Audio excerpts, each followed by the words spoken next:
warahmatullahi wabarakatuh. Waalaikumsalam warahmatullahi wabarakatuh. Selamat pagi semua. Pagi. Nah, silakan ketua kelasnya siapkan kelasnya. Sebelum kita belajar, mari kita berdoa menurut agama dan nilai masing-masing. Doa mulai. Absen? Siapa? Dharma. Teman-teman, kali ini kita akan masuk materi baru, yakni larutan elektrolit dan non. Berdasarkan pengertian larutan elektrolit dan non elektrolit. Lalu kita identifikasi sifat-sifat larutan elektrolit dan non elektrolit melalui percobaan. Ya, kalian sudah duduk masing-masing pada kelompoknya, di mejanya sudah ada alat dan bahannya ya. Nah, lalu kita akan membedakan larutan elektrolit dan non elektrolit berdasarkan sifat antara listriknya.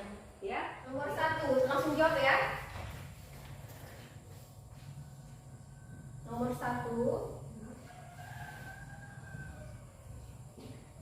apa yang dimaksud dengan larutan? Pada saat turun hujan deras, ya, akibatnya apa? Terjadi banjir. Nah, biasanya yang terjadi di rumah kita listriknya dipadamkan atau dihidupkan? Padamkan. Nah, apa sebabnya? Karena kita kebakaran. Iya, dari mana? Terbakarnya dari mana? Konslet. Konslet yang terjadi tergenang air. Nah, sekarang pertanyaannya, apakah air itu menghantarkan listrik? Yakin? Nah, ada yang bilang iya, ada yang bilang tidak. Ya, apakah hanya air hujan yang bisa menghantarkan listrik? Tidak. Apakah semua jenis air bisa menghantarkan listrik? Nah, masih bingung. Ada iya, ada semua ada di dalam pembelajaran ini. Nah, berdasarkan gambar tersebut, berdasarkan wacana ini, ya, air merupakan suatu larutan elektrolit yang dapat menghantarkan listrik. Sehingga dalam kehidupan sehari-hari kita selalu diingatkan, jangan pegang alat-alat listrik kalau tangannya basah. Ya. Nah, jadi pengertiannya elektrolit itu apa? Elektrolit. Satu-satu. Siapa yang bisa tunjuk tangan? Siapa yang mau sebutkan silakan tunjuk tangannya. Nah, silakan Novi, suaranya besar. Larutan elektrolit adalah larutan yang dapat menghantarkan listrik. Dan non elektrolit artinya apa? Nah, coba ulangi, Tommy. Larutan. Larutan yang tidak dapat menghantarkan arus listrik. Oke, ya. Jadi bisa ya dibedakan ya. Akan dilakukan praktikum. Ya. Tujuannya kita mengidentifikasi apakah larutan itu termasuk elektrolit dan non elektrolit.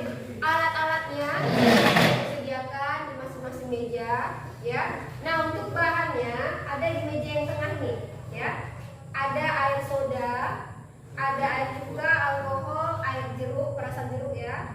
Ada air garam, air gula, urea tahu pupuk ya, pupuk urea, dan air sabun. Nah, cara kerjanya apa? Lihat LKPD-nya. Rangkailah yang pertama ya. Rangkailah alat seperti gambar. Ya. Lalu siapkan masukkan elektroda karbonnya.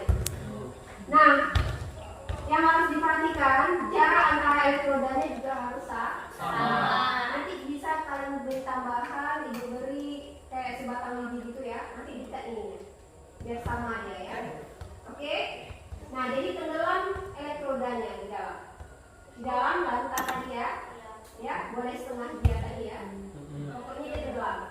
Oke. Nah, perhatikan selesai menguji misalnya kelompok 1 ya.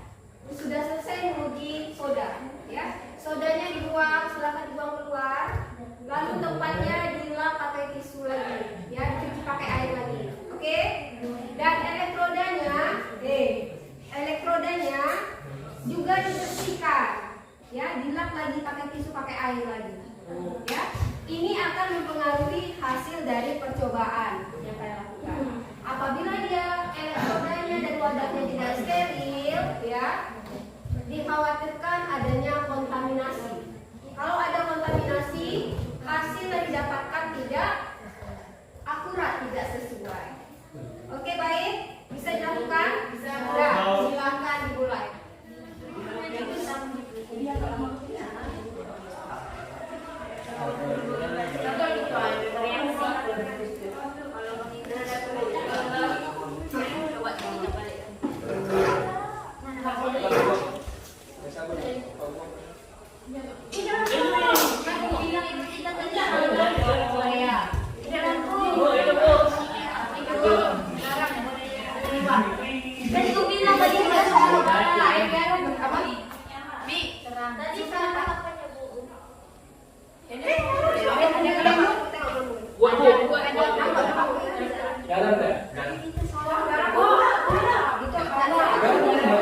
Banyak ya, banyak bentuknya ya.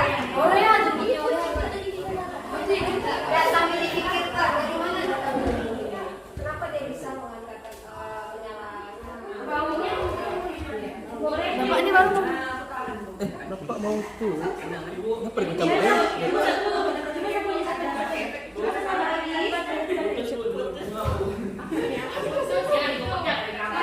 ditembel pakai tangan.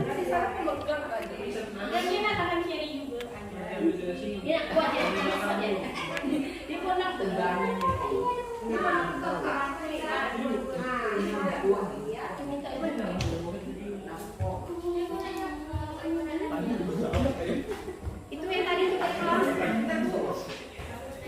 Tunggu Bu, gelembungnya banyak dan itu dalam bentuk larutan enggak? Sekarang coba kita tes. Langsung garamnya saja, garam padatannya. Apakah bisa juga? Coba di kelompok satu aja ya, yang lain lihat ya. Masukkan garamnya ke wadahnya. Sekarang jawaban sementara anak ibu bagaimana?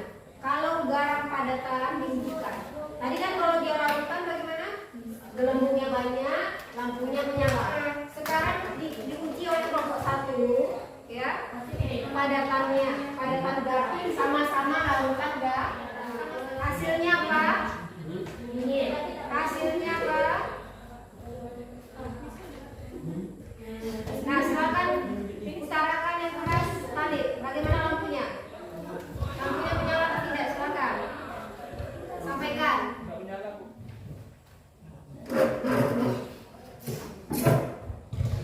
Nah, apakah larutan elektrolit dapat menghantarkan listrik? Mengapa?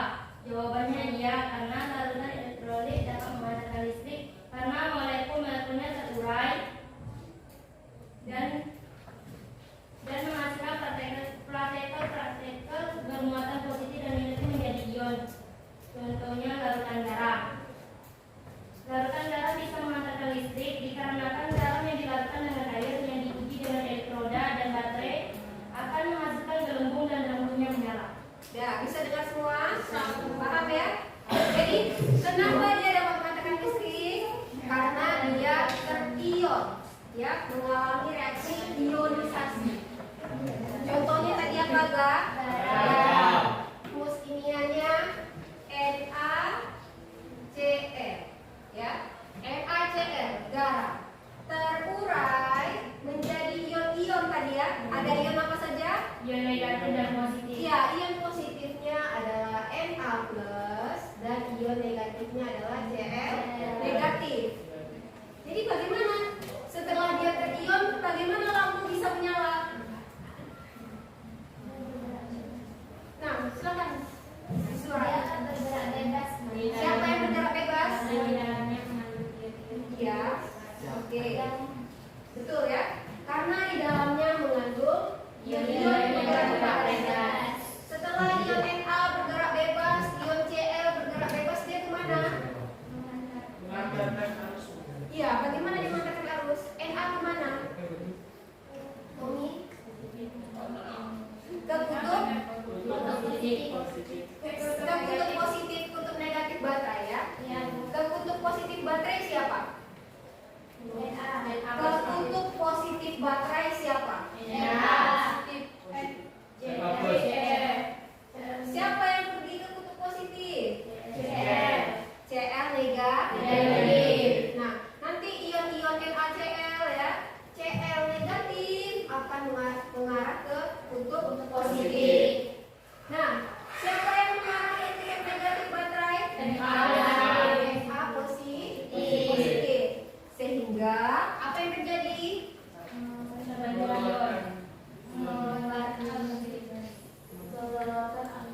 Nah, sehingga arus listriknya keluar. Akibatnya apa? Kalau ada arus, akibatnya apa? Lampunya akan menyala.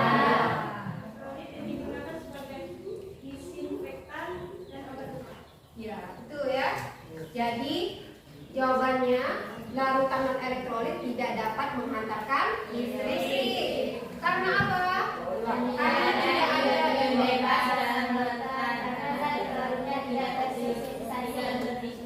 tidak ada proses ionisasi, tidak ada proses disosiasi. Paham apa? Cuka, rumusnya CH3COOH. Cuka. Tadi kesimpulannya setelah melakukan percobaan, cuka kesimpulannya elektrolit apa? Lemah. Kenapa lemah? Tidak kuat.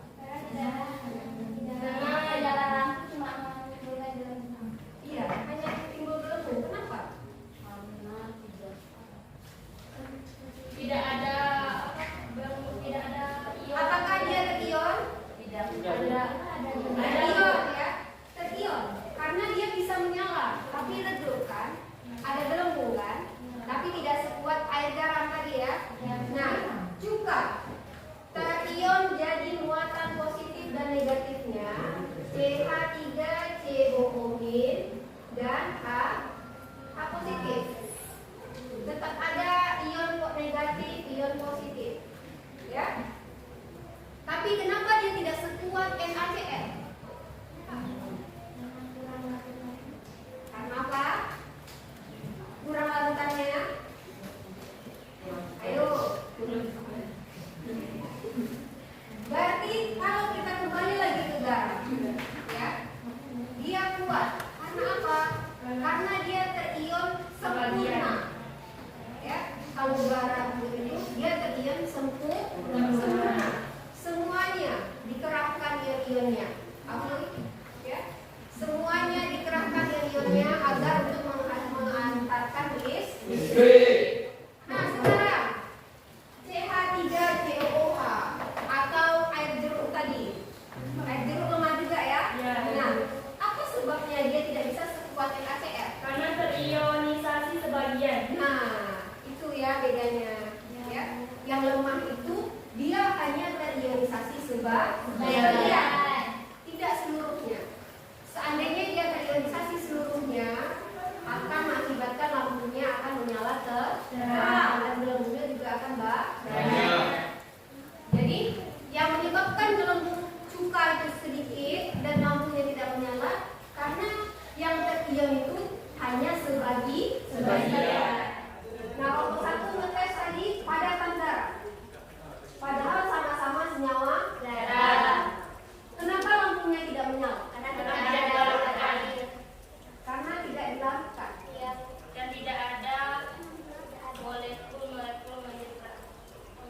Tidak ada molekul ya. Tidak ada molekul elektrolit, ya. Artinya apa? Di padatan garam itu berarti molekulnya bagaimana? Dia Padat ya, rapat-rapat ya, tidak terurai. Bisa? Ya, kalau dia masih padatan, tidak ada penguraian ion. Ya, tapi kalau dalam larutan, ionnya akan terionisasi. Paham? Tahu penyebabnya? Bagaimana yang padatan tidak menyala? Itu kesimpulan. Kelompok mana yang akan menyimpulkan? Silakan. Apa kesimpulan kita pada pembelajaran hari ini? Silakan. Kasih zat-zat energon. Ya, jenis-jenis. Mengenal jenis-jenis larutan yang bersifat elektrolit dan non-elektrolit. Oke. Ya. Nah, sekarang Ibu tambahkan kesimpulannya. Kalau berdasarkan daya uji listrik, coba simpulkan yang mana kuat, elektrolit kuat, yang mana elektrolit lemah, yang mana non elektrolit. Berdasarkan tadi itu daya uji listriknya. Garam termasuk elektrolit kuat. Iya. Ciri-cirinya